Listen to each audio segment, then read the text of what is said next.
Hey, welcome. It's Captain Matt, Boater's Secret Weapon. I want to thank you for joining us for this Sunday night live. We're getting ready to start here in just a couple of minutes here. We'll start about 8:30, but I wanted to welcome you. If you've never been to a live, here's what you can expect.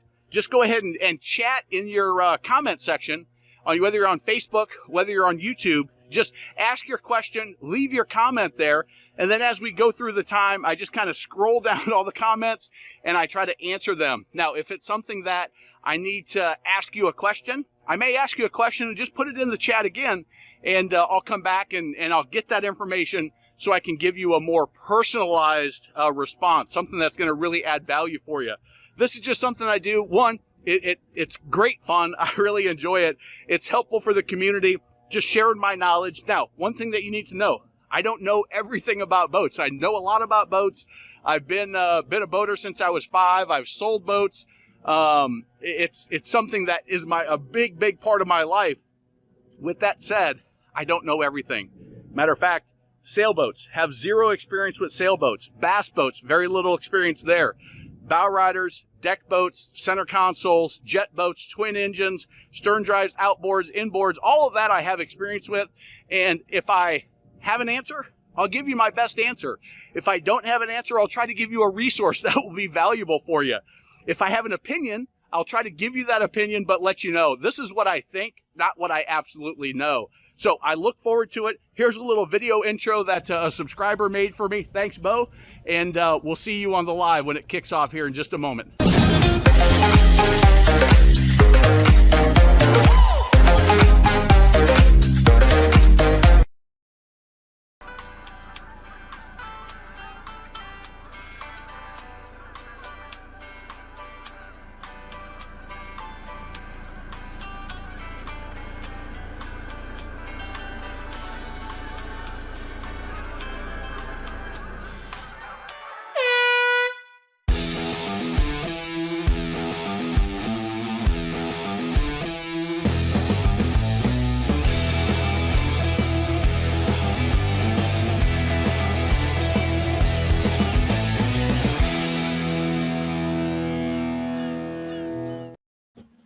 Welcome, everybody, to another Sunday Night Live. I am running just a little bit late tonight. Family went out to dinner, and my oldest, let's see here if I can switch. There we go. My oldest went with her grandparents to my wife's dad, and they went back to West Virginia. And so we had just our youngest with us, and we went out. She had to have her Mexican. She's a big Mexican fan, and my oldest is not. So we went and got some Mexican food and some fried ice cream and some tacos, and my wife had a jumbo margarita. So everybody had a good time, and but put me a little bit behind. So anyway, welcome everybody. Hope that you're doing well. Looks like we got a good group on today. And if you've not been on a live before, just go ahead and put your comment in, put your chat in. And it looks like, let me see what's going on here.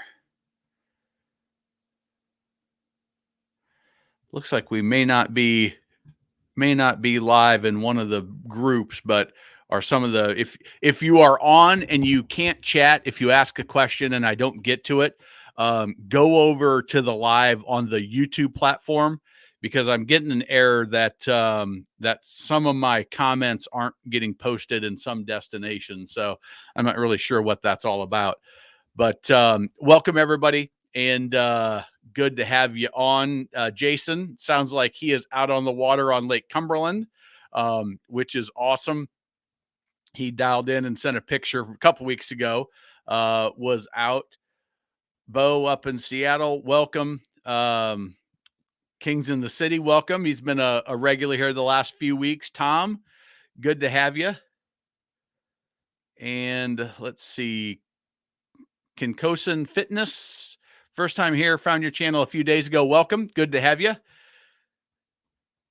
Mike Bowles, second visit. Good to have you. If you don't comment, I don't know, but I do a pretty good job of remembering the names. And Yes, enjoying a cold one out there. That is good. Yeah, who made it to the water today? It was I had my in-laws in. They came in for the weekend. Our Christmas present to them was to come into town, and we took them to a Charlotte Knights game, which is AAA baseball here in Charlotte. So we went to the Knights game last night. They had it was Levine Children's Hospital night, where they had one of the kids that went to the hospital design jerseys. So the kids got free jerseys. They did fireworks afterwards and had a really great time. It was a really good time, and we rode out. The thunderstorm just passed by us. We got a few drops, but luckily it turned out to be a perfect night. And like I said, they headed out this morning with my oldest daughter, and but we didn't get on the water this weekend at all. Let's see. Tony says, looking at a 2019 Starcraft, the motor's a 150 Yamaha. Motor was supposedly uncrated. NOS. I'm not sure what that NOS means. In 2019, put on this tri-tune. Is that a common practice? Has had 500 hours on it, but a good maintenance report. So let me know. Let me see if I just am oblivious to uncrated NOS.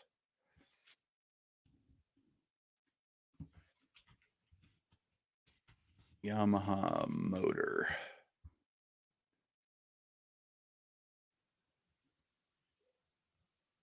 New old stock NOS OEM. Let's see here.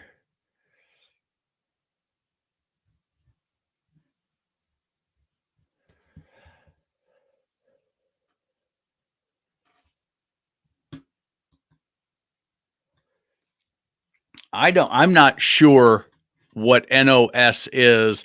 Tony, tell me if what that abbreviation stands for. And I'll come back to you.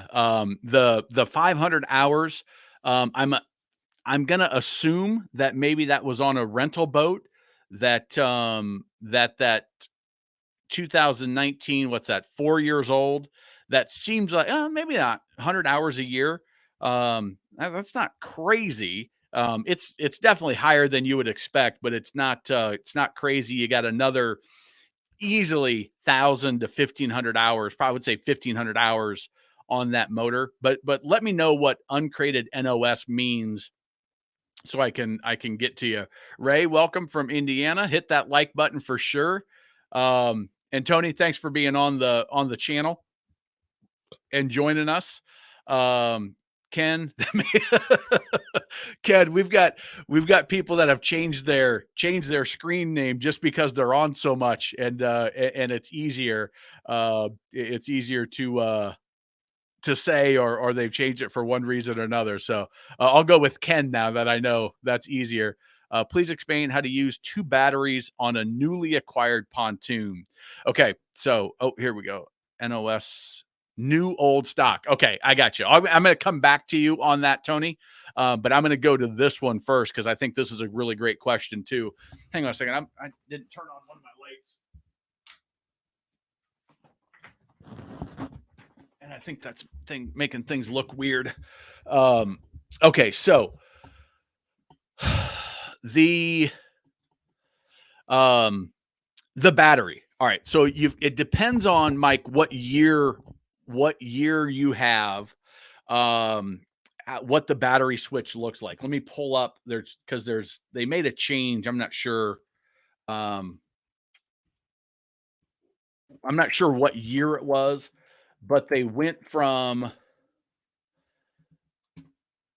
I'll call it a dumb battery switch to a smart battery switch. And I'll tell you what I mean by that and what makes the difference. So this is, I'll call it the dumb battery switch. It's got off, it's got one, two, and both. Okay.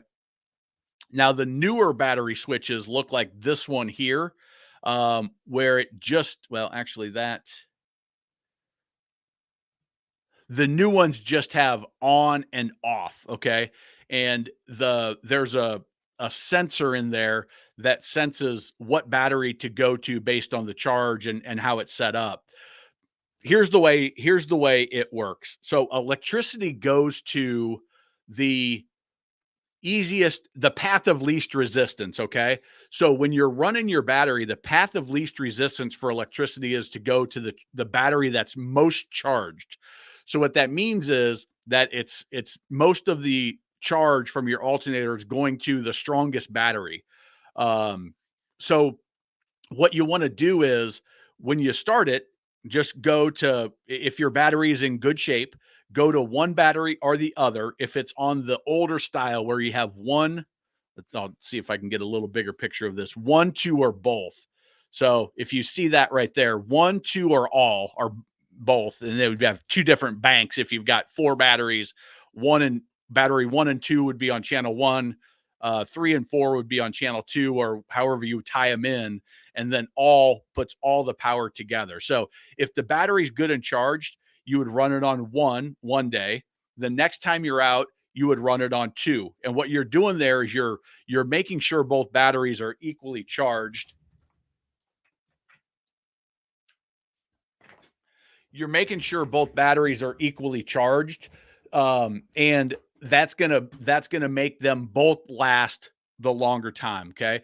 If you're in a situation where you're at the sandbar, you're anchoring out, and you're on the hook and you run one battery dead, now what you're gonna do is you're gonna put it on that all selector, and you're going to run it, and you're going to tie all the batteries together. So you're pulling all the juice that you have. And that could say all, it could say parallel, it could say both, depending on the exact switch that you have. And now you're pulling all the juice just to get it started. And then you are going to leave it on all that whole time. And you want to run your boat for a good 15, 20 minutes to charge up the batteries. Okay. Now, then when you shut it down, now you're going to switch to one or to two. But you don't want to switch it while the boat's running. And it's more of a, you're likely okay. But if there's any fault in your system, or it's a really old switch that doesn't have kind of the smart switching, you can cause damage by switching it while the boat's on. I want to say it's super common these days, and the switches have gotten smarter and smarter over time. But just make it a practice. Just leave it on all until you stop the motor, and then go to one or the other. And some people say on Monday, Wednesday, Friday, you run it on one. On the other off days, you run it on the other. But most people don't run their boat every day, so just every other time, switch it. And then if you've got the newer style battery switch, then it's really just on or off. And there's a sensor. You can see on, off, and then combined batteries. Let's see, that's not showing up, but I don't know how it works. It's over my head, how it actually works, but there's something that's sensing which battery needs to be charged, and it's sending the charge in the right place. And then if you're dead in batteries, then you put them together, and the combined batteries are the parallel or the both setting, and now it ties it together.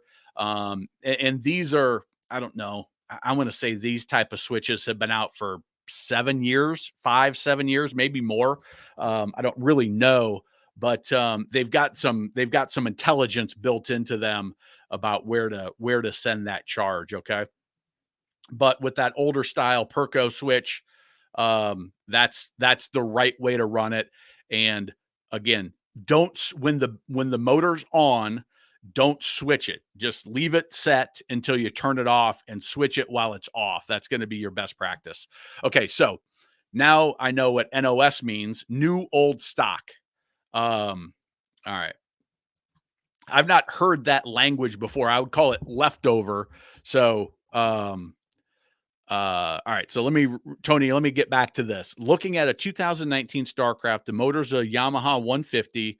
Motor was supposedly uncrated, new old stock in 2019, put on this Tritune. That doesn't, unless the Yamaha motor's not that tells me that it was a 2018 or 2017 motor. And that was super common after 2020 during the pandemic. They used all the old motors they had, and were on delay on some of them, but back in 2019 and beyond, there was a period of time where it wasn't uncommon to have a model year boat and the engine be a model year older, or even in sometimes 2 models years older if things were really slow on their production and they overbuilt the motors. And because they build motors in, I don't want to say they get them built faster, but it's more common to have motors backed up in the production line than actual hulls or boats ready to go if they're a pontoon. So that new old stock, that doesn't worry me at all. The 500 hours, if they were good hours, doesn't worry me at all. My parents bought a rental pontoon from the Lake of the Ozarks, a 22-foot tri-tune with a Merc 150 4-stroke. They bought it and it had 450 hours on a 2-year-old boat. And for me, that's great because one, it was, it's a rental on a good reputable company. Now that's key. It's got to be a reputable company.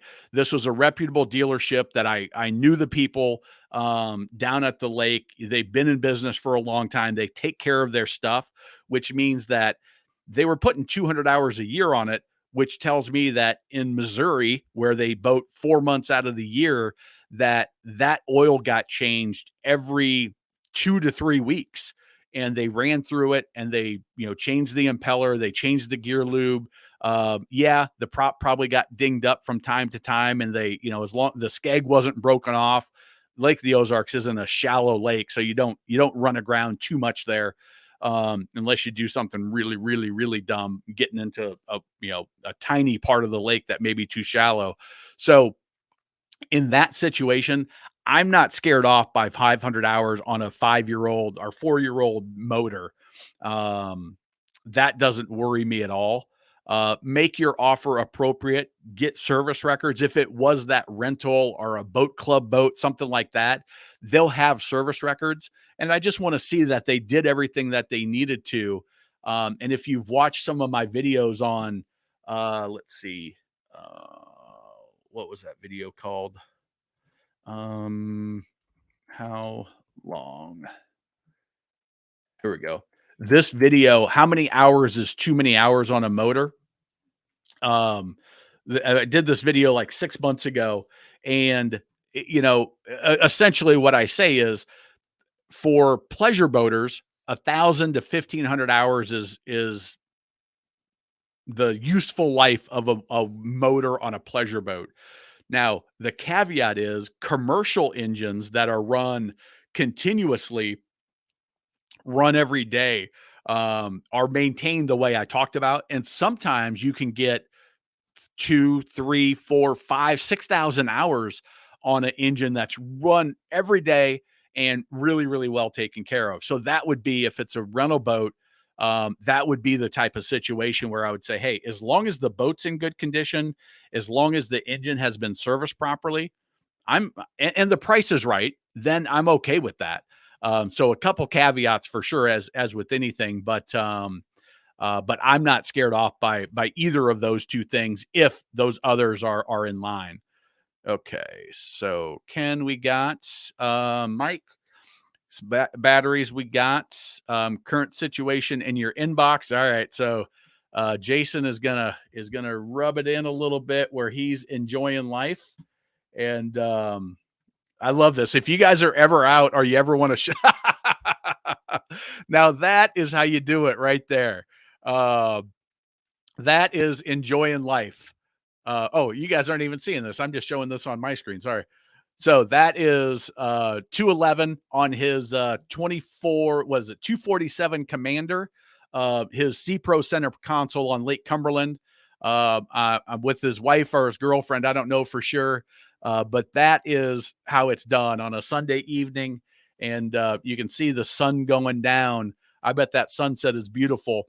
You can kind of see it off the water there. That's a perfect, to me, that is some of the perfect time to be on the water when that sun's going down. Everybody else rushes home because they got to get home for dinner or they got to get home to get to work the next day. and it's just quiet, it's peaceful, the wind dies down, it gets a little bit cooler, and to me that is perfect time on the water. So enjoy it, Jason. Enjoy it, and thanks for joining us while you're out on the water, enjoying the best time on the lake. So, and like I said, if you're on the water, you got a fun picture to share or a fun video to share, just shoot it to my email, and I love showing them on the lives. All right, new old Eli, thank you for that. I had never heard that terminology. I guess it makes sense. New old stock. I always call it leftover. A leftover model. We almost made it to the water today. Went to check out a 07 Glastron. Didn't like it though. You'll find it. You'll find that right, Cuddy Bow. Along with the 12, along with the 1, 2 are both okay. So the switch that we talked about, he has this style of Perco switch. It's probably almost this exact switch. This, for a number of years, this was the switch on pleasure boats. So, all right. New user from Athens, Ohio. Welcome. New old stock. Thank you, Tony. It's like Bowles, the Queen of England. I'll have to get my wife to say that, because I don't know. I don't follow the royal family, but my wife, she's reading those Bridgerton books and watches all of that old stuff. So Boyles, maybe that's what it is. Boyles, like the Queen of England. Savvy, welcome back. Time for a market update. The sales holding off. So when did I do my last market update? Let's see here. Where is it? Here we go. I did a market update not too terribly long ago. Here we go. 2 weeks ago. So I did, Savvy, you can watch it here. Essentially, the short version of it is that the market is definitely slowing. You're seeing things like, let's just see what's out there. So it is right after Memorial Day. They're in a good market where boats are moving fast. You are not seeing rebates. So what I found is, we'll go with Cobalt. Let's see, cobaltboats.com. You're not going to see rebates on any of the premium level models. Those still are moving pretty good. And I should say the inventory levels are acceptable in those more premium level boats. I don't want to say they're moving good because they've slowed down considerably, but they were so oversold that there were some ordered boats that are even now still getting delivered. Although it's slowed down considerably, they're delivering enough new boats to keep the inventory levels at the manufacturers look nationwide and say, oh, okay, we're at a good level nationwide, because they know they can always shift inventory between dealers if they need to. If one part of the country is doing better than another part slower, they can say, all right, we're taking a boat from the Northeast and we're going to move it to the South or to the Midwest and let the dealer swap. Now, when we look at, let's see here, let's look at a mid-tier boat, Stingray boats. I don't know for sure if these guys have one or not, but let's see here. The Great Escape, Stingray's Great Escape. Let's see if that sounds like a rebate program to me. Well,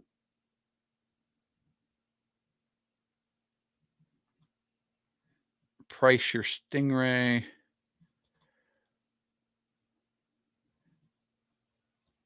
Okay, so that's not. Let's look at Tahoe Boats. And Bass Pro Shop is doing, you can see their advertising price as low as $7 per day. So they're really promoting that. Save up to $4,000 with new Inflation Buster pricing. So they've been running this Inflation Buster pricing for 3 weeks because I found it a week before I did that market update. So that's more of the entry level model. The Sun Trackers, the Tahoe, the Bass Pro Shop lines. When we look at pontoons, Harris pontoons, what you'll find is save $3,000 on select cruise models. Okay, so for them, their premium models, the Crown and they're not going to tell you much about it unless you fill out some information. But what I know is it's the lower level boat. So it's the Cruiser and maybe the Sunliner, but the Crown, the Grand Mariner, and the Solstice, which is their higher level, don't have rebates. So the what I'm finding and what tells me is that the entry level models, the new first time boaters that were really jumping on board during the pandemic, have really slowed down. The people that are buying to on their payment is fitting in their budget. They're falling out of the market because interest rates are rising. And so they are losing those buyers because I could buy it at $300 a month, but I can't afford it at $450 a month. So we're losing those buyers. But the cash buyers that are buying the more premium level and that are pulling their money because the stock market's still doing okay, um, or at least when I did S&P 500, when I did that update, yeah. So your trend line, it's been flat for the last year or so. 4,100 a year ago, and we're at 4,200 now. So up and down, but flat overall. And so people still have, and that's after a pretty good jump from, we'll go before the pandemic, January of 2020. Before the pandemic, we're at 32, and now we're at 4,200 on the S&P 500. So there's been a increase in the wealth, and that is staying there. So those people are taking that money out of the market and still able to buy. That's where your premium level are still up there, although the entire market is down. But there's enough money that those boats are still moving. That's kind of the short version of it. I think that video is 36 minutes long. That one got a little long on me. I have no switch yet. Okay, so Mike, when you look at your switch, I don't know that we have battery switches. Our store is still a work in progress, but let's see, battery switch.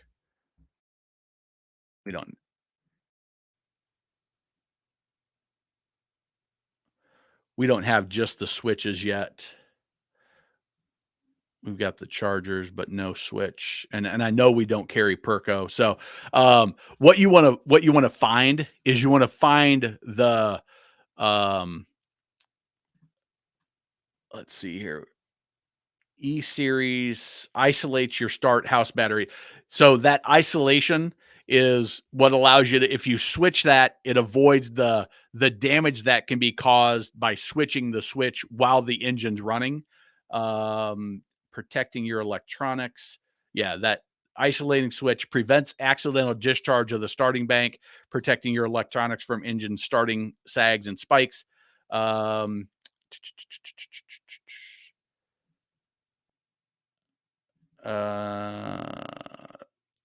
It might even be that, I don't know if it's the ABYC standards, the American Boat and Yacht Council. They're the ones that create the standards for boat builders. This is the right way to do it, and then your boat can get the ABYC stamp of approval if you follow those material and building practices, manufacturing practices. But that's what you're looking for. And then the other one is simultaneous switching, combine. It's that smart feature that I don't remember what that's called. I'd have to dive a little bit deeper, but this type of switch is what you'll want, and it's $80 compared to that Perco switch that we looked at was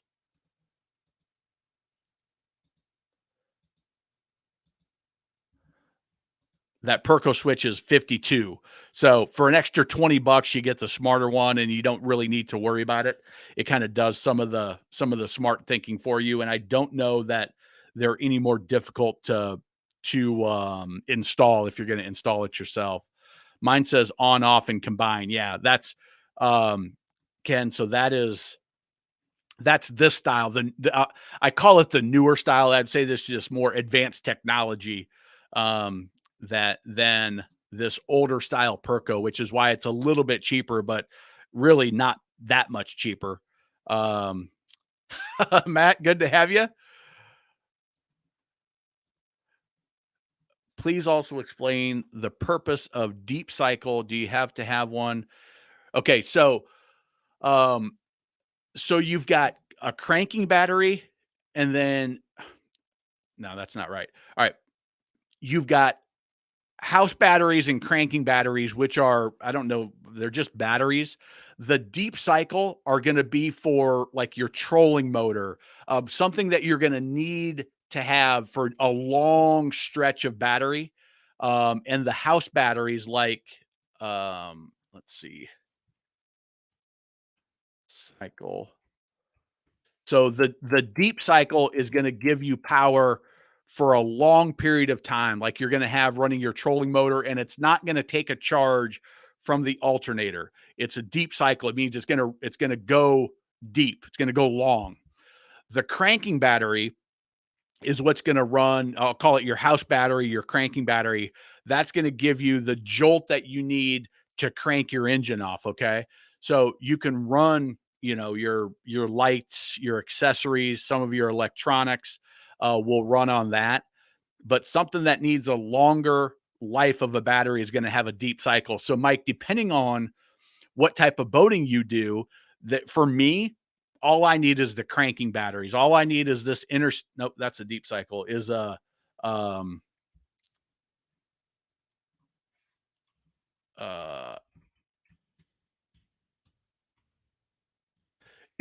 like an interstate cranking battery that has the right level of output for your engine. Okay. So if it's an outboard, it may not, I don't even know what the size is, but a group size 24 is fairly common in the boating world. But just make sure you've got enough power to crank. The more advanced your engine is, the kind of the I don't say more you need, but you got to power up the computers and make sure that you've got the right level for the boat you have.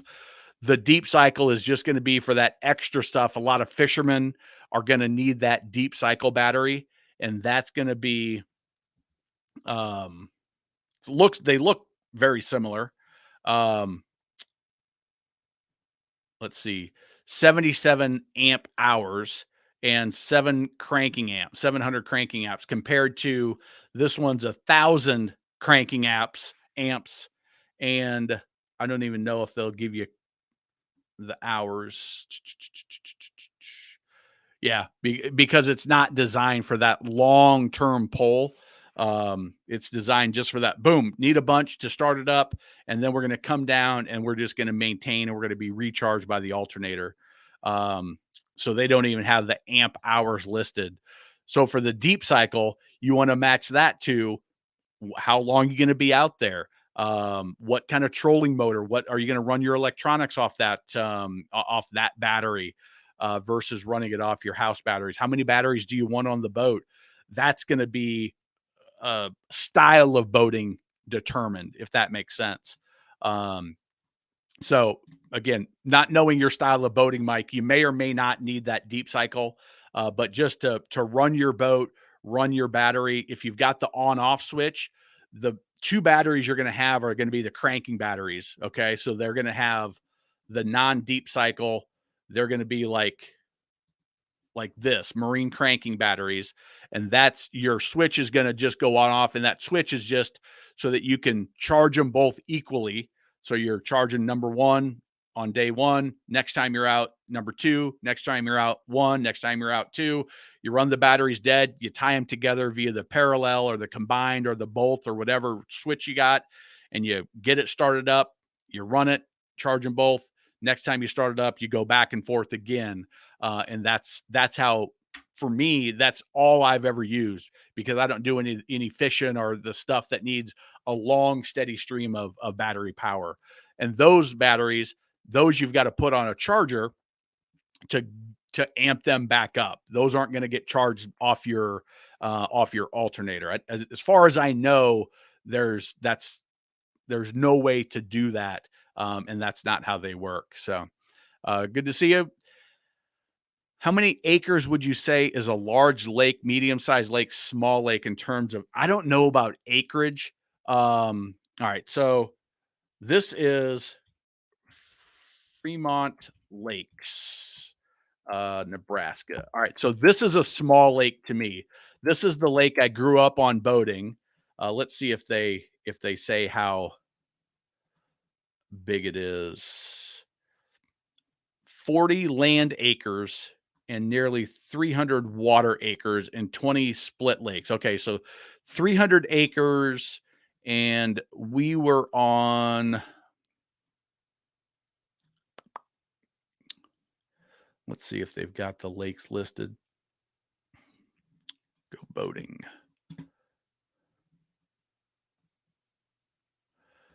Oh.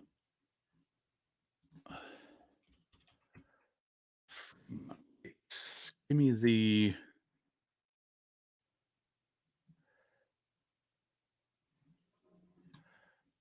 there we go. Let's see if this gives it to me. Well,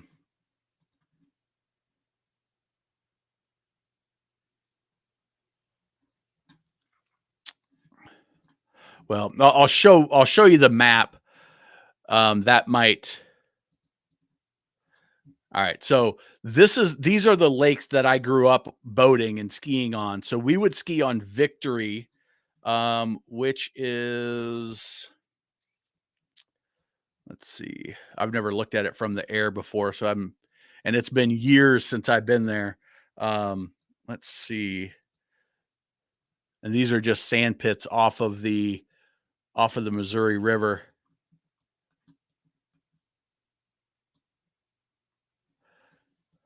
But I'm going to say if that's 300 acres for all of these lakes, I'm going to say less than 200 acres is probably a small lake.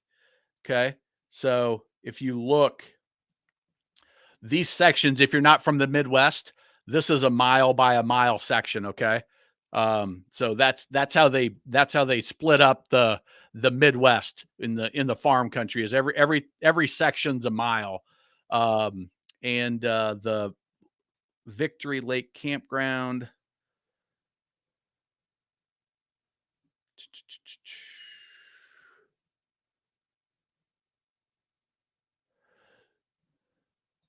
I don't know why I'm having a hard time finding Victory Lake, but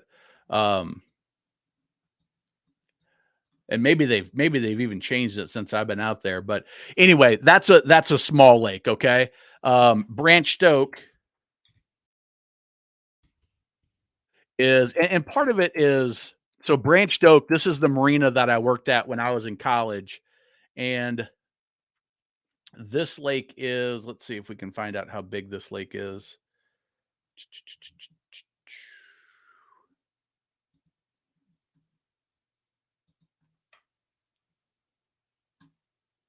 Let me ask this.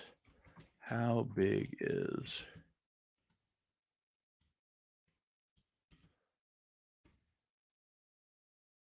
so 1,800 acres is Branched Oak Lake. I would say this is a medium-sized lake.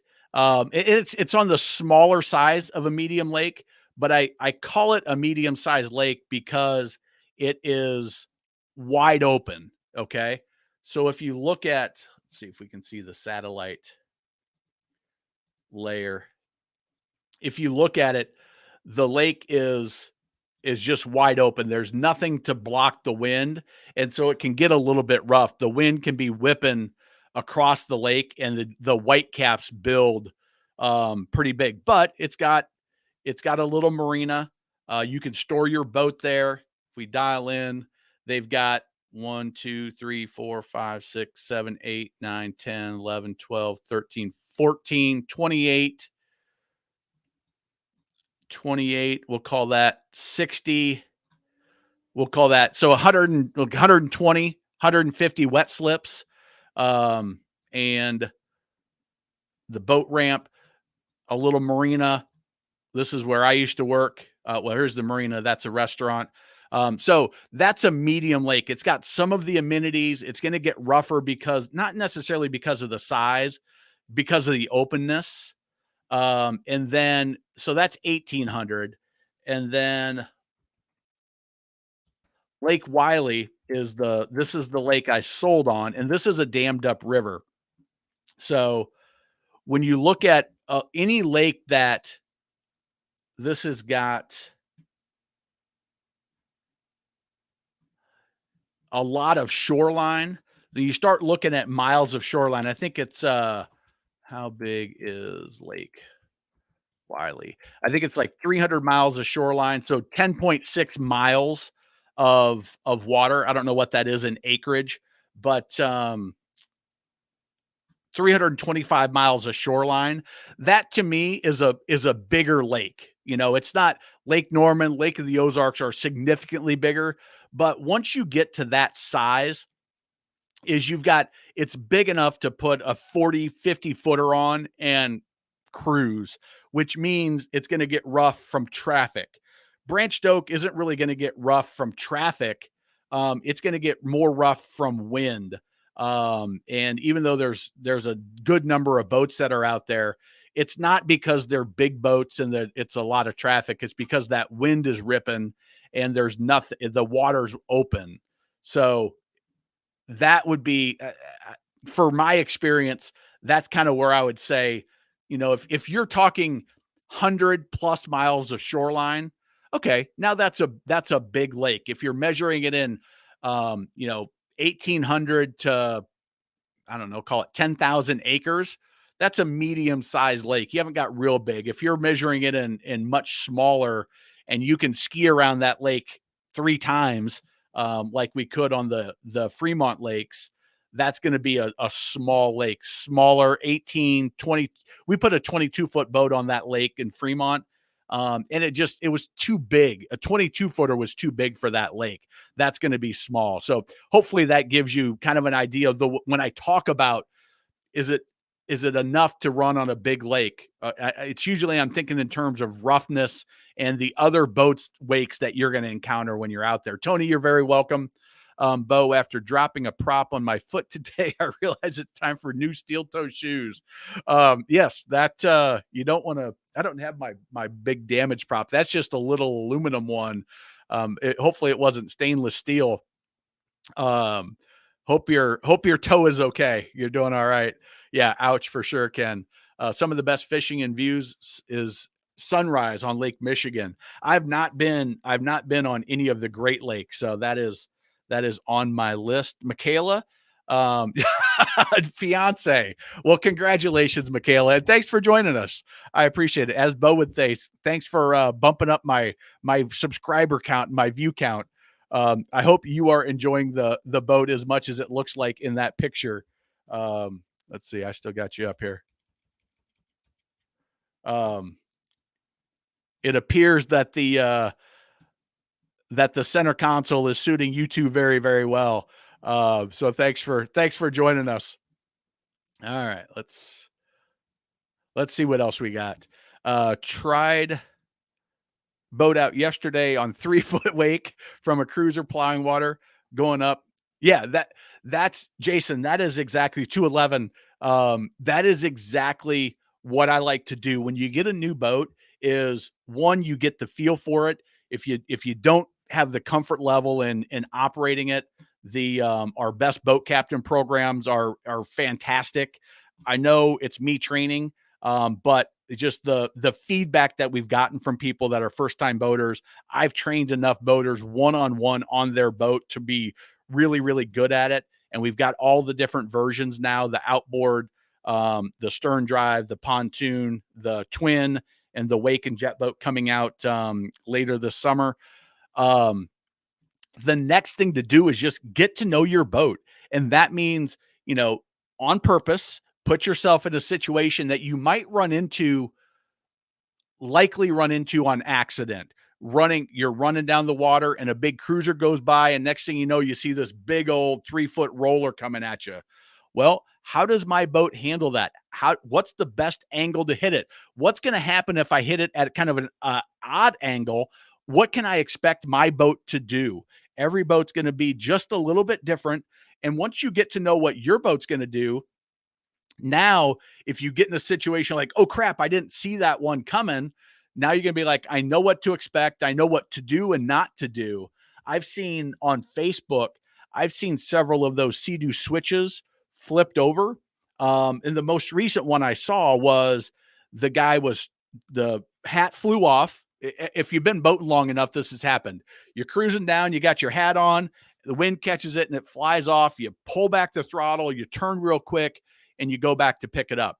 I'm going to recommend that you wear your hat like that so it doesn't happen. When you're getting ready to take off, say, coming up, turn your hat around, and then go. But if the hat flies off, don't just whip it around. Don't just pull off on the throttle. Go nice and easy and slow, because that's an easy time for somebody to get up and look.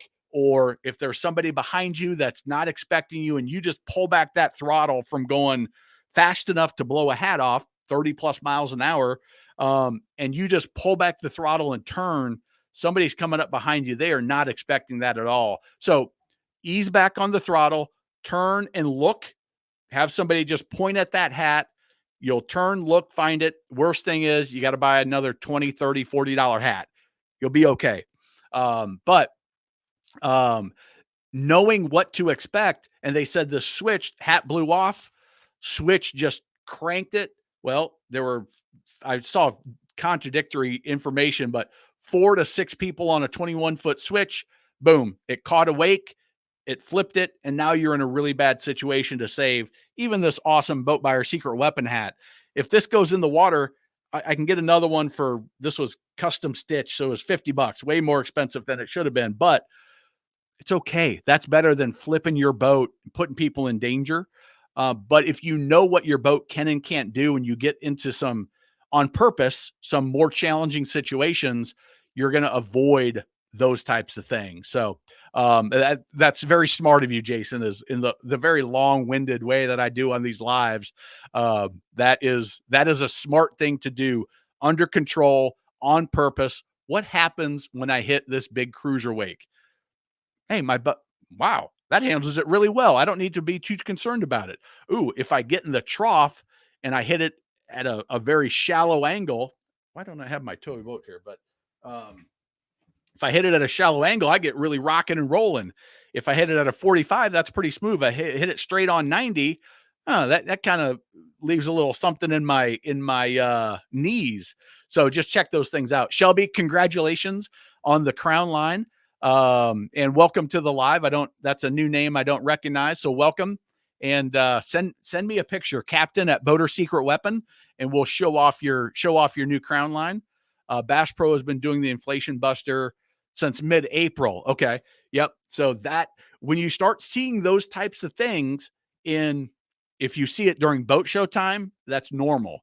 When you see it from Memorial Day to 4th of July, that means that there's too much inventory in the overall market. You start seeing that in after 4th of July to Labor Day. Well, we're getting towards the end of the season, and it's high, depending on the price. If the rebates are a couple $100, inventory levels are slightly high. If they're a couple $1,000 over, I don't know, let's call it 10%. If you see 10% rebates, now inventory is really high. If you see it after Labor Day, well, inventory is slightly high, but if it's not until after Labor Day, that's just, hey, we need to put some incentives in place so that they can order their 2024s on the second half of the year. Because what happens is they make the commitment, but it's bucketed out in usually quarters. And but to see some rebates now tells you that, hey, they're a little nervous about the direction of the economy, the direction of the interest rates, or the level of the interest rate might be more accurate. And they're nervous about their national inventory levels, the inventory levels across all their dealer network, and where that is, because they know if they don't get their inventory level to a certain number, they don't have the line of credit to order the 2024 models, which start getting shipped in August, usually mid to late August, but those, which means they start getting built in sometime in July, maybe as early as July, and they make the model year change. So that's really only 2.5 months away, that the 2024s are going to start hitting dealership floors. And if they don't have room on their line of credit, or they don't have the money, the cash in the bank, most of them are buying them on credit, but they don't have that available. Well, guess what? The manufacturer, they're building those boats. Like their production line needs to stay consistent, to get their efficiencies and their scale.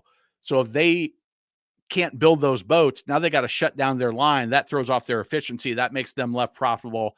They would rather give rebate money to move those boats so that that frees up the line of credit and the dealers can order. Manufacturer question: when did vacuum resin infusion become mainstream hull building technique? How did it affect boat pricing? So there is,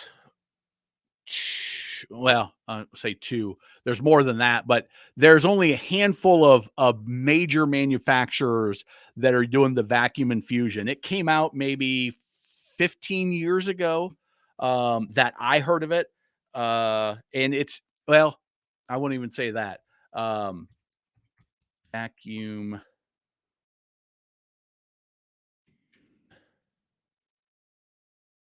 So they've done it on small parts. Okay.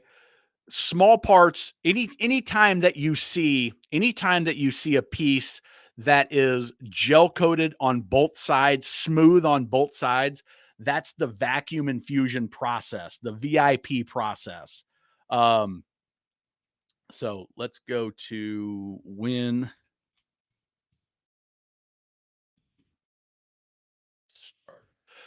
that has been around for a decent number of years, doing it small parts. We've got a big enough bag that we can do the whole mold. So I'm talking like a hatch for the anchor locker. Okay, that hatch, for premium manufacturers, it's smooth on both sides. Maybe it's a cabin door, or it's called a small part in the manufacturing process. Now, that's been going on, I think, for a longer time. Let's see here. Use of vacuum in 25 years since the fiberglass, Seaman Composites introduced that resin infusion process. So that's been going on for 25 years. This was in 2012. So what is that? 13 years ago. So 35, 38 years ago, they've been doing that. The first time I heard of a hull being done that way. So now if you think of, I'm doing a small part, what they do is they put it in a bag, they put their um woven their material part, they layer that up, right? They fill the bag with the exact amount of resin, so to the ounce, probably point of an ounce. They put that in the bag, and they suck it up, and it makes the perfect shape. So it's in a mold, they vacuum it out, and it's in that perfect shape. It's got perfect finish on both sides. It's clean. It doesn't stink as much. You're not spraying resin and chopping fiberglass and rolling it out. So it's much more precise. It's much cleaner. It's much, I'll say, environmentally friendly, because I guess there's not as much waste. You know exactly what the weight of your boat is because you're measuring out the resin, and it's precise, versus you're spraying it and you know about what the rate of spray is, but then you're rolling it and you're hand chopping the material around. You're cutting that by hand, and it's close, but you're not exact. And maybe your fiberglass guy is, a little hungover that day, or had a crappy day, or just isn't paying attention. And so there's some voids in there, and you get You're not quite even exactly. And so your hole is a little bit heavier, a little bit lighter hole to hole. But it was Glastron, I think, that I first saw it. And I want to say that they are still Glastron VIP process. I think it was Glastron. Um,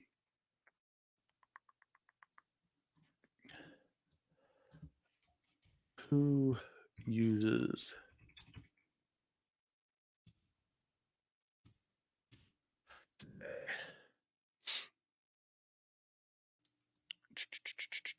vacuum infusion?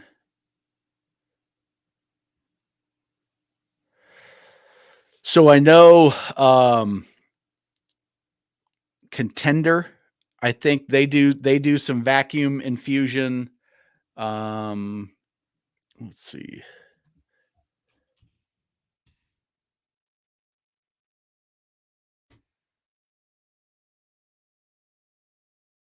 I'm just finding old stuff. I'm not finding what I'm looking for, but I want to say it's Glastron is doing it or was doing it. I don't know if they still are.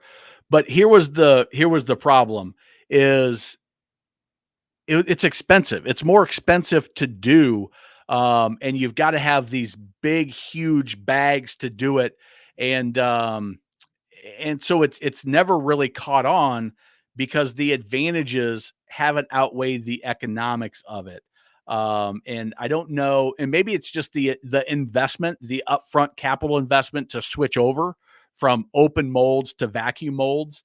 But I don't know why I'm not. Um, I don't know why I'm not finding who it is, and Glastron is the one that keeps popping in my head because I thought it was Genmar was really before they went bankrupt. Um, let's see here. Who is this about?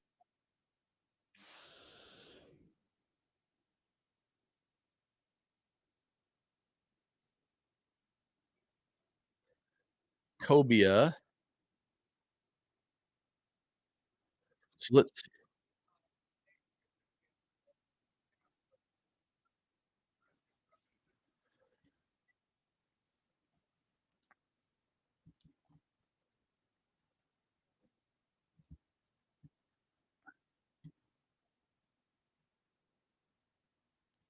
So that's Maverick Boat Group. They've got what, 4 brands, I think, that they're using, and they said they were using on the Cobia line.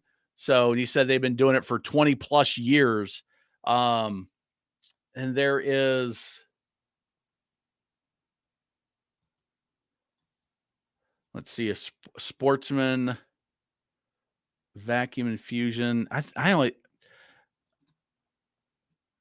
if they do it on. Okay, so they're doing a haul here.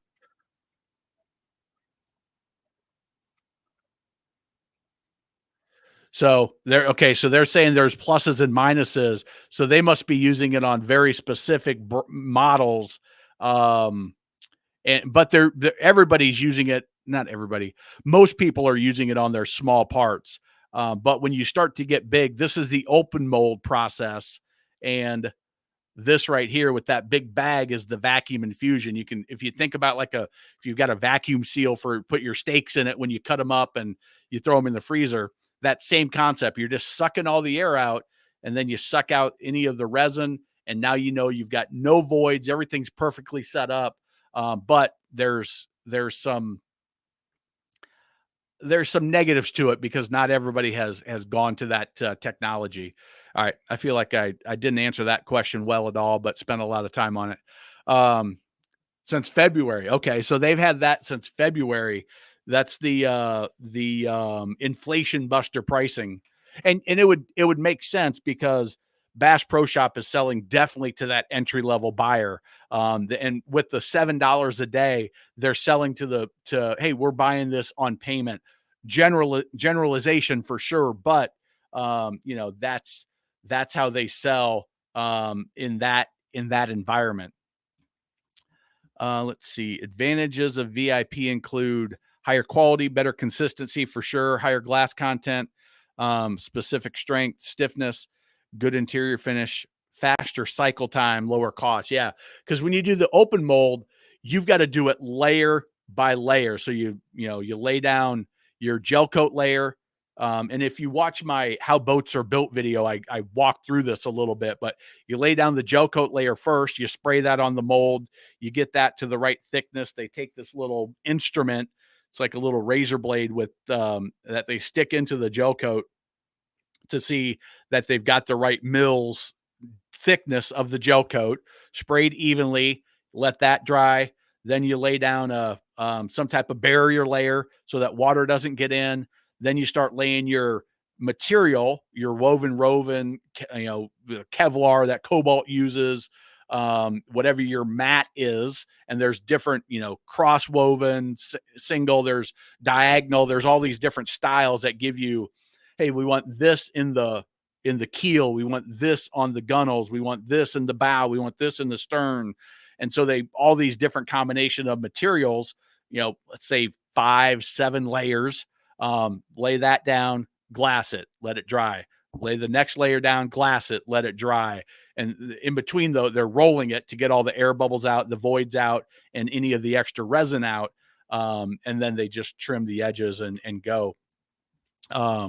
Yeah, according to the manufacturers, yes. Lake Cumberland is 102 square miles in the lake size question. So yeah, I would definitely put Cumberland in the big lake category. So let's look at, and I think Lake Cumberland's a dammed up river. Looks like it. So yeah, when you look at it, 102 square miles. So that's probably, I don't know, several hundred miles of shoreline on that.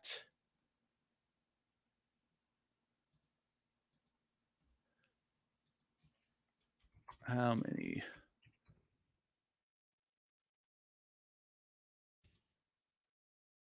1,200, yeah, 1,200 miles of shoreline. So that's Lake of the Ozarks, I think, is 1,500 miles of shoreline. So that is a significantly big lake. And it's all those fingers that really add up. All, as you go up into those coves, if you were to measure that in miles, I don't know how many it would be, but it's all those fingers that really give it the huge number of shoreline miles. But yeah, and they've got 150-foot houseboats on Cumberland that roll up to wherever that big cove is.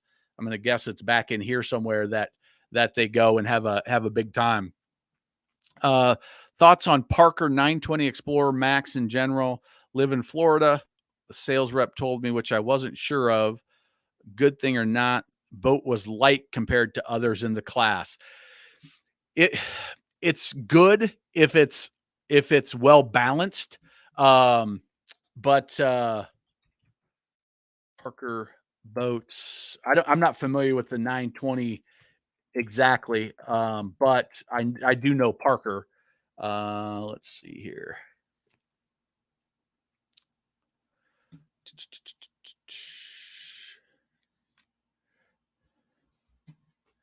Yeah, so their construction process, how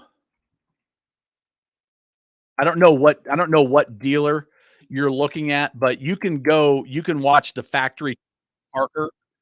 These are a little bit dated, 4 years ago, but you can get a sense for how they do it, and they've got. I'll say they're still using some old school construction techniques, but they're using it because they've mastered them. They have really, really good build processes. And they're using some material that if you saw, and I'm not sure about that 920 Max, that looks like a pretty good size vessel.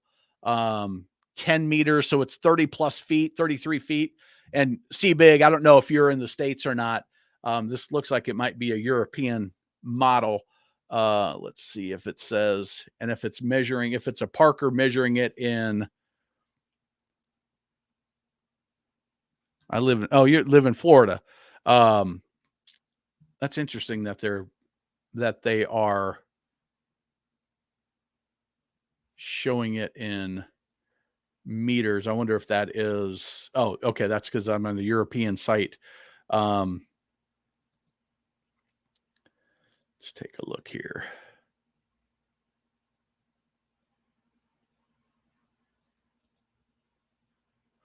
Canada.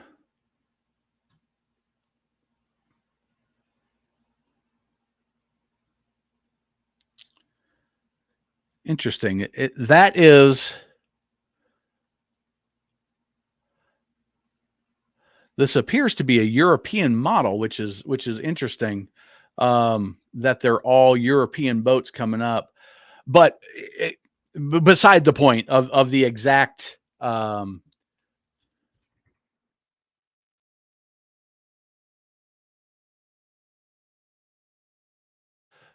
See if we can find one in Florida. But there we go. So I don't know if this is the one you're looking at in Miami, but I'm not concerned about the lighter process because they build a rock solid boat. Um, Weight is good in some respects in that it gives you a more solid ride. But what's more important is solid construction and putting the right stringer setup, and using the right material, and glassing things in properly when you in the stuff you can't see from the decking down. That's more important than just having sheer weight in a boat. Yeah, weight in a boat when it's going to make it's likely because you're using heavier duty materials, but it's not always indicative of a better overall product. Depends on why it's heavier, why it's lighter. What I know about Parker is that they build very, very solid boats. They've got a great reputation of their craftsmanship. And they're known for kind of some of the pilot house type stuff. Although this has a really interesting European kind of that explorer boat look to it, like you would find in a like an EXO boats. Um, it's got, and I look at this as somewhat of a European styling, although it's not exact, but it has some of that look to it that, maybe it's just the design um, of the pilot house there, and that the bow shape. It's not the same type of bow, although it is similar. Yeah. Let's see here. I guess it may be more similar than I thought it was initially from that first angle. Um, yeah, it's not exactly the same, but overall, Parker boat is a very well built boat, and I wouldn't be concerned about the weight difference. It's going to allow it. You don't need as much horsepower to push it. It's going to be better. It's going to be get better fuel economy because of that weight being down. And then what I would do to just verify that is if you move forward with the transaction before you buy it, obviously put it out on the water and run it through some rough chop. How does it feel on your feet? When I say that, I mean when you're going, if you listen and I say feel with your feet, it's just kind of a sense that you get of if you hit my desk, you can feel it's rattling a little bit. If I was to and I built this desk myself, so it fit my actually I built it about a month ago, so it fits my style of filming and all the ways that I use it. But if it was solid oak, I would hit it and it would have that just thud, right? That's the feel that you'll get in your feet of just everything's being solid as you're going over rough chop. And if you listen, you'll hear rattles and things if it's not a solid built boat. And that's really the way to tell because, even model to model, sometimes a manufacturer will miss the mark on a model and things won't be as solid as they should be for whatever reason. And I would just do that as a double check. All right. I am really rambling today, and I feel like we got questions lining up here. Don't remind me of the wind. Hit up the Columbia River. You'll see whitecaps you didn't even think possible. Yeah, it was, growing up, like I said, I worked at Branch Oak Lake. I worked at the marina, which means that I was there rain or shine, right? If I was working, um, and if it was rainy and cold, well, guess what? I was there with nothing to do other than to bag ice and fill the beer cooler. But you could just sit there and you could see the whitecaps rolling in, because in Nebraska, there's nothing that's going to stop that wind. It goes from, the Rockies, blows all the way across the state, across the Branch Oak Lake, and into Kansas. So, but yeah, I've heard that the wind up there on the Columbia River gets pretty interesting. All right, let's see what else we got here. There's Lake Michigan ferry that goes from Wisconsin to Michigan. Those rollers make trolling for salmon interesting. Yeah, the being aware of your surroundings and knowing, like Ken said, every situation is a little bit different. Every body of water has its own quirk to it. It's the big cruiser going by at the Lake of the Ozarks or Lake Cumberland or even Lake Norman. It's the speedboat coming up running 100 miles an hour on Lake of the Ozarks or Havasu or Lake Powell or something like that. It's the ferries going by when you're out on Lake Michigan, and you're dealing with the rollers of Lake Michigan to begin with, to being a huge lake. And then you get this ferry go by that's loaded down with passengers and maybe even cars. And now that's putting out something that's coming as a total, the waves are coming this way. And now you've got this roller coming this way. And now you just have to be aware of that.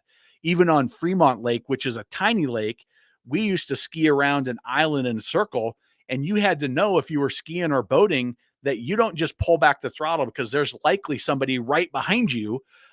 If you go too wide in that lake, you better just be passing, because you can't make the turn too wide. And if you're skiing, cutting back and forth, and you fall, you better be swimming your butt to the shore, because there could be somebody coming right up your tail, and everybody skis and runs at a little bit different speed. So every body of water has its quirk, and you need to know that. You need to look out for it. And you need to be prepared for, what do we got to do if the ferry comes?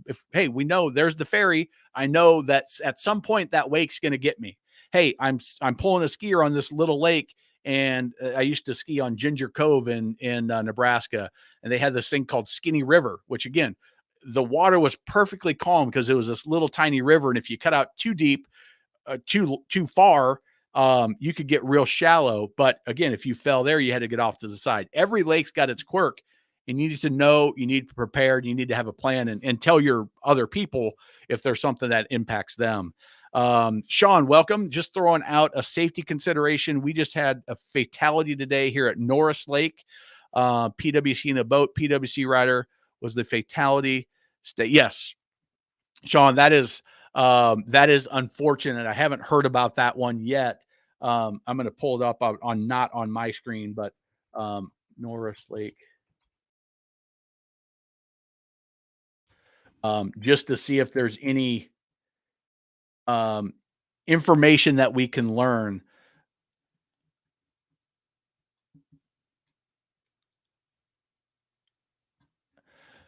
What I don't know. I'm not seeing an article or anything that would be. Let's see. Here we go. Yeah, I don't see an article that's going to give me a quick little summary, but here's what I'll say on the safety. If you're operating in an area where there's personal watercraft, you need to be extra vigilant. Okay. Those jet skis, oftentimes, especially if it's an area where they do rental jet skis, but even not, is young kids can jump on those, and they feel like they're easy to drive, right? I could put my 11-year-old on a jet ski, and she would be able to drive it, and she would be able to, for the most part, be able to run that jet ski. But what she doesn't know is how to turn. She doesn't know the limits of the craft. She doesn't know that if there's somebody behind me and I crank it to the left or to the right, I could be turning directly into the path of somebody. She doesn't know how to judge angles and speeds. And if this guy's going this way and I want to jump his wake, that maybe I misjudged that angle and that speed and I T-boned the boat. Or maybe I judged that right. I jumped the wake, but there's a boat I didn't see because of the blind spot caused by the boat's wake that I jumped. And now I run right in the direction of another boater. There's so many things that can go wrong on those jet skis because of inexperienced riders, of young riders, because they're so damn quick and they're so nimble. And sometimes they don't pay attention. Other times the boater's in the wrong and the jet skier is okay. So my rule of thumb is if I'm running in an area and there's jet skiers, the first thing I do is I get away from where they're going, right?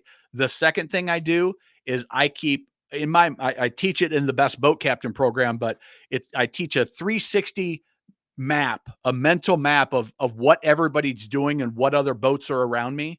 And so as I'm going, I'm always looking behind me, I'm looking over my shoulder. I'm never just looking ahead. I'm never not paying attention to the water around me. And I'm like, oh, there's a bass fisherman over there. There's a cruiser coming here. I'm going to try to not wake the bass guy. He's on his spot. I know I've got a big wake coming up here. I've got 3 jet skiers there. I've got a guy wake surfing back there. He's going to be putting out a huge wake. And I've got all this in my head. And if there's jet skiers, I'm always double checking. What are they doing? Are they riding crazy? Are they young? Do they look like they understand? Are they doing stupid stuff? And if so, I might just pull back to an idle. I might just head in the exact opposite direction. I may go way out of my way just to get away from them so I don't have to worry about it. And it's one of those things is, hey, you can't go, hey, buddy, learn how to run your jet ski. That's going to cause conflict. You can't solve that problem. So you just avoid it. My wife wants me to create a jet ski, a best boat captain type program for jet skiers, which I ride jet skis, but that's not my thing. That's not what I enjoy most about being on the water. I like peace and quiet. But that's something that is, that I think would be valuable. But as a boater, what you can control is how you run your boat and being very aware that when they're in the area, you need to have your head on a swivel. And if that means pulling back on the throttle to idle, and if they're jumping my wake, if they're being dangerous near me, then I stop and I call them over and say, please don't do that. Especially if you've got somebody that's tubing or wakeboarding and doing water sports. I don't want you anywhere near the boat because I've got somebody back there that's skiing. More than likely though, I would pull them in and we would head somewhere else because I only like to do water sports and where there's not much traffic at all. And that shouldn't be an issue. That's just me. Yeah, that, Michaela, and Jason, you got to make sure that you tell her this is coming. Hey, honey, we're about ready to hit this 3-foot. Are you ready for it? Sustainability, welcome. Found number 4 on the top 5 things to check was my bilge pump. Dealer swapped out aftermarket one, got me out on the water last weekend. Good. So sustainability's got a Bennington Tri-Tune. And remember, in those Tri-Tunes, there is a bilge pump if you have a center ski locker. That center ski locker is completely welded in. So there's no drainage hole that you can pull a plug. You actually have to have a bilge pump to pump water overboard, because otherwise you'd have to have a hole in your tube, and it needs a pump to get that water out and can't just be free flowing. A good dealer can make a difference in your boating experience. They could have said, hey, we don't have the right pump, and you don't want to run your boat without a bilge pump. You don't want that thing to fill up with, whatever, 30, 40 gallons of water, 50 gallons of water and make you top heavy. Cause that's probably above the, tippy point. I don't forget what they call it. But being aware of that, making sure you check your safety things and making sure you have a good dealer is, the learning there. All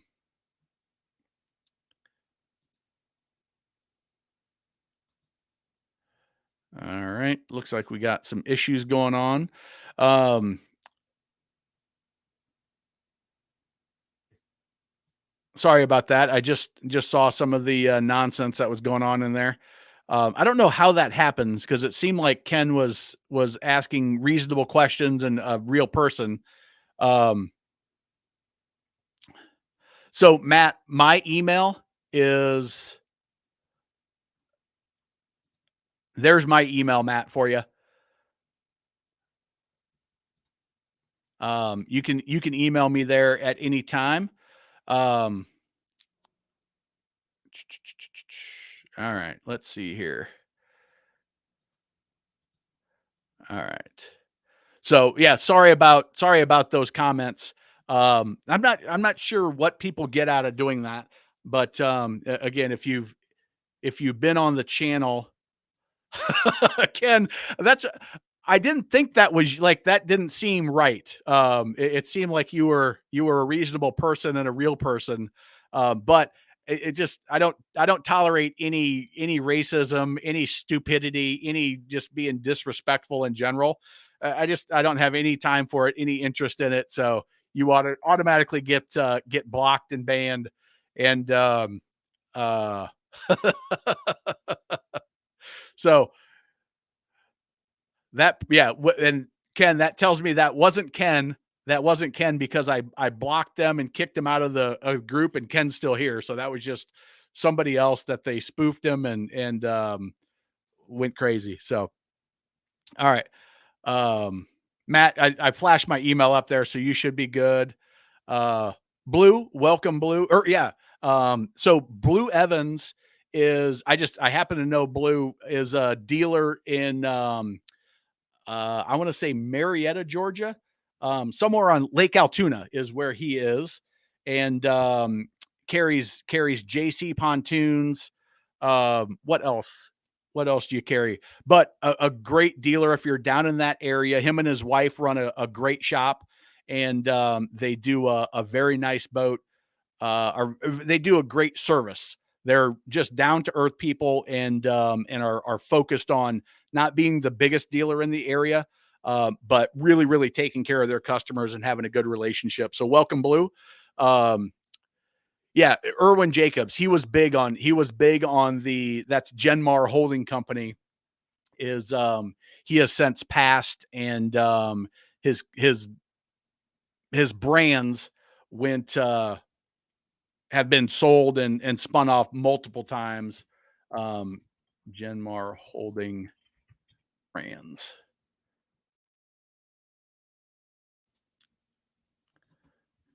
So they had several brands for Genmar Holding from 1978 to 2000, and I thought it was a little bit after 2000 that they ran, but they had a bunch of different brands that he bought up, and that was one of the things that they put a lot of effort into. Wellcraft, Four Winds, Hydrosport, um, Glastron, um, Crestliner. They sold off to Brunswick. Carver is still building. Larson, Logic Marine. I don't recognize that. Lund got sold off to Brunswick. Ranger got off. Wellcraft, Four Winds, Glastron are all Beneteau now. Hydrosports, I think Hydrosport brand just came back. Lowe got sold off to Brunswick. So they're he would buy them up and uh what was my point? Oh, the vacuum mold was something that they put a lot of effort into and tried to bring it into, hey, this is the way we need to build them. But it just never really took off. Ken, listen, you may seem like, hey, this is a big company. He's got all these boat programs and stuff, but it is me. I'm the moderator. I respond to customer service emails. And if you email me and you get a response back, it is probably coming from me.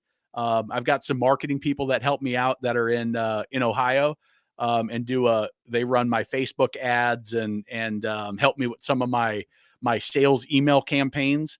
And but when it comes to the YouTube stuff and the emails, it's you get me. Captain Matt is actually responding, and maybe someday Maybe someday it will get there'll be another person to help out, but right now this is who it is.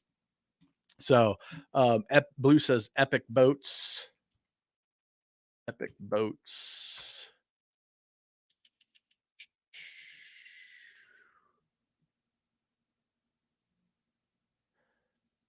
Let's see what year.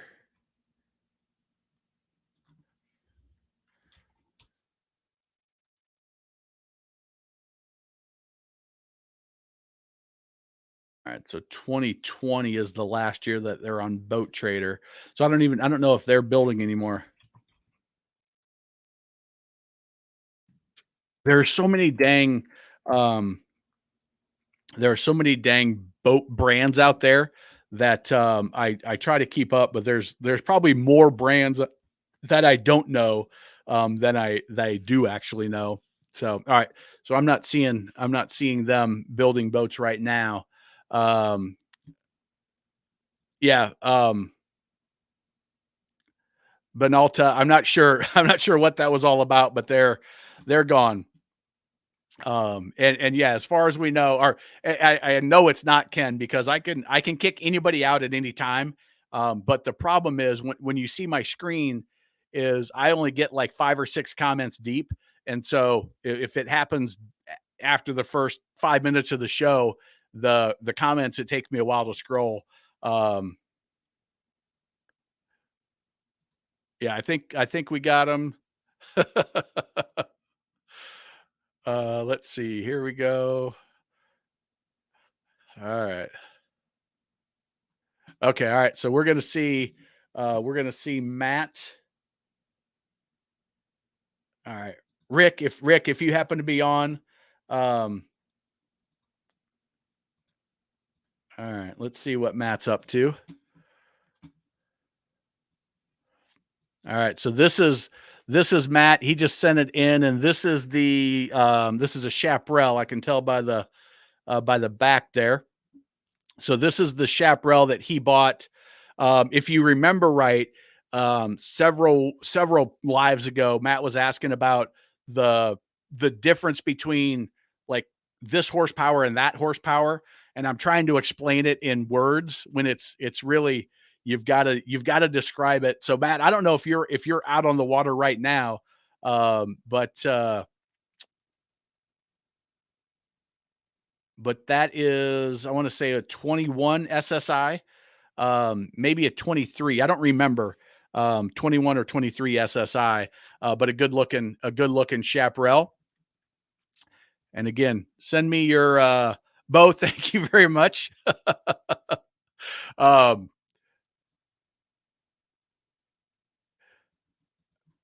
yeah, Bo, I like that. You're like, hey, listen, this is nonsense. We need to get this off here. I don't know why. I don't even know if I got that notification, but thank you very much for bringing that to my attention. Um, verify your okay. That's to Ken.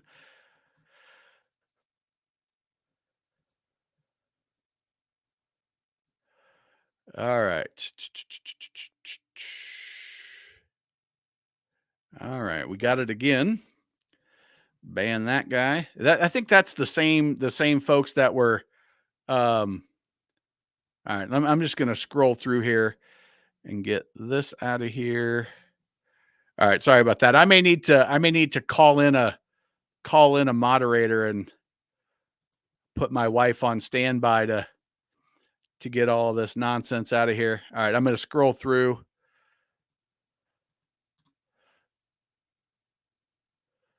and delete everybody that needs to be deleted. Holy crap, they got me today. I apologize for being derelict in my duties here, and it's all right. Give me just a second and get this all cleaned up. I think. Holy smokes.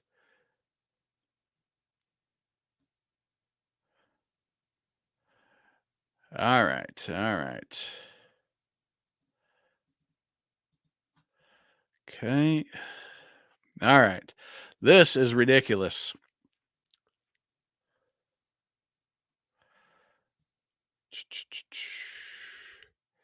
Change the setting to sub only. All right. I'm not sure. All right. Give me just a second here. I've got some adjustments to make to the system here. Let's see if I can do that. Chat.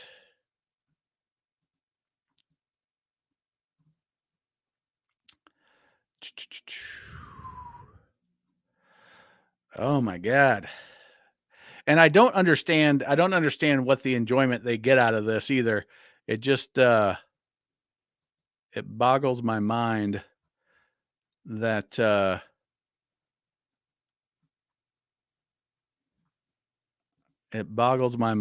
they spend effort and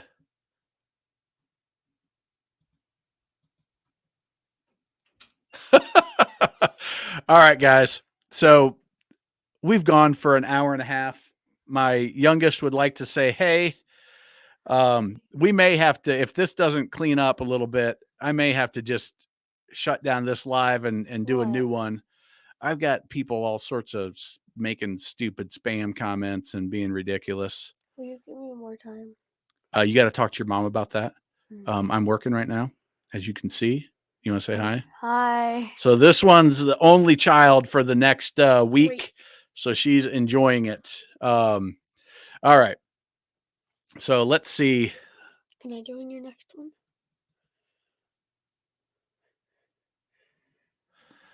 All right. So let's see here. All right. If I kick you out and you're the wrong person, just come back in. But I am. All right. Okay. I think I'm good. All right. Say hi and say bye. Bye. All right. Okay. Love you, babe. Shut my door, please. All right. If you see anything else, I think we got them all. And I'm gonna periodically scroll through because there's one more that got in. And if we need to, I'll just turn all of this off. All right. So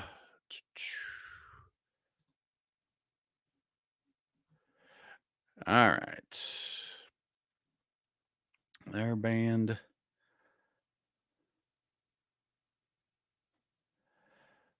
All right. So here's what I'm going to do is I got a sense this is going to continue to happen. So I'm going to shut this one down and I'll rejoin. If you want to rejoin, join me over on,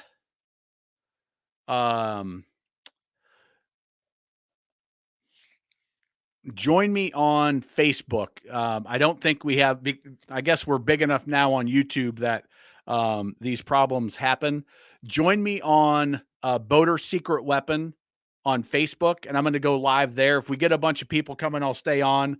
But yeah, I apologize about this, and we'll come right back. Go to Boater's Secret Weapon Facebook page, and we'll catch you over there.